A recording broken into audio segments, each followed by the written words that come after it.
Yang sebenarnya terjadi adalah ramalan bintang bisa tepat karena kita memfokuskan pada apa yang tertulis, dan otak terus mencari persamaan dengan kejadian nyata yang dialami.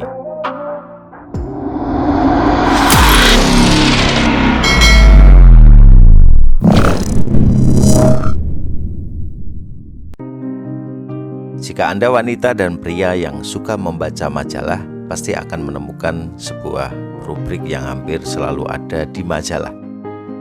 Anda pasti tahu ramalan bintang atau horoskop atau apapun istilahnya. Ada 12 bintang dalam sebuah horoskop atau apapun istilahnya. Ada Taurus, ada Leo, Sagittarius, dan lain sebagainya. Saya yakin Anda lebih tahu dan tidak perlu saya sebutkan lagi satu persatu. Yang ingin saya kemukakan mengenai narasi ini adalah selama ini kita tertarik untuk membaca ramalan bintang, baik sadar tidak sadar, karena kadang apa yang dikatakan sama dengan yang kita alami. Saya katakan bahwa pada dasarnya siapapun bisa membuat ramalan bintang versi dirinya sendiri. Saya akan berikan contoh.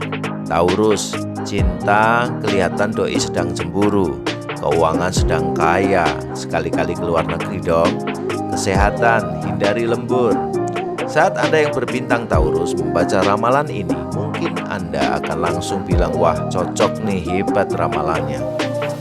Saat Anda membaca sebuah ramalan, otak Anda akan fokus dan mencari apa yang sama pada kejadian nyata yang tertulis di ramalan.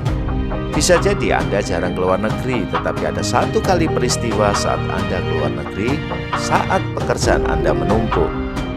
Anda merasa ramalan itu cocok sekali.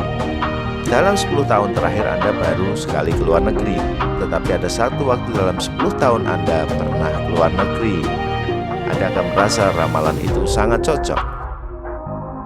Yang sebenarnya terjadi adalah ramalan bintang bisa tepat karena kita memfokuskan pada apa yang tertulis, dan otak terus mencari persamaan dengan kejadian nyata yang dialami. Karena itu kita harus fokus pada hal yang positif, karena jika kita fokus pada hal yang positif, maka hal positif itulah yang akan terjadi pada kita. Saat hari hujan, kita bisa katakan segarnya hujan ini. Saat terik, kita bisa katakan hangatnya matahari ini. Saat ada salju, kita bisa menyampaikan indahnya salju ini. Kita fokus hanya pada sisi positif setiap peristiwa dan kejadian di dalam diri dan sekitar kita. Karena saat kita fokus pada hal yang positif, kita akan mendapatkan hal positif juga. Ada sebuah cerita tentang seorang anak yang suka makan ikan bandeng. Saat dia masih kecil, ibunya memisahkan duri bandeng dan hanya memberikan daging ikannya pada anak itu. Saat dia makin besar, dia harus memisahkan sendiri dari daging bandeng. Karena merasa durinya sangat banyak, dia akhirnya jadi tidak suka bandeng.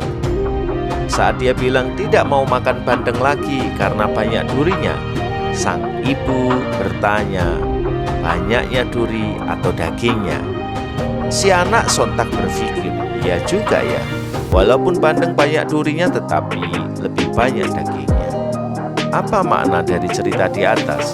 Saat anak berfokus pada duri bandeng, fokusnya pada hal negatif pada bandeng, maka dia akan merasa bandeng tidak enak, makanya repot dan akhirnya tidak suka.